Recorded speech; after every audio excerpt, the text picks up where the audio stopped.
আমি পিয়ালি আবারও চলে আসলাম একটা মিনি ব্লগ নিয়ে। তোমরা সবাই কেমন আছো? আশা করি বেশ ভালো আছো। আজকে একদম রান্নাবাড়ি দিয়েই ব্লগটা স্টার্ট করলাম। হ্যাঁ, আজকে রান্নাগুলো খুব সিম্পল থাকলেও কিন্তু ছিল একদম হেভি রিচ আর চিংড়িময়। হ্যাঁ, কেন বললাম চিংড়িময়?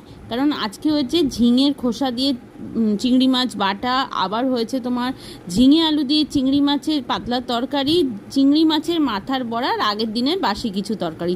ঘরের অবস্থাটা আগে একরকম ছিল আর এখন একরকম, মানে আজকে প্রচুর কাছাকাছি করেছি। সমস্ত রকম বেডশিটগুলো এক ধার দিয়ে সব কটাকে চেঞ্জ করে দিয়েছি, যাতে করে ঘরদোরের পরিস্থিতিটা একটুখানি সুন্দর দেখতে হয়। এছাড়াও শেষ নয়, রাতের রান্নায় ছিল একদম সিম্পল পাতলা পাতলা করে আলুর তরকারি, আলু আর পেঁয়াজ একসাথে, আর ছিল প্রত্যেকের জন্য একটা করে ডিম ভাজা আর গরম গরম রুটি।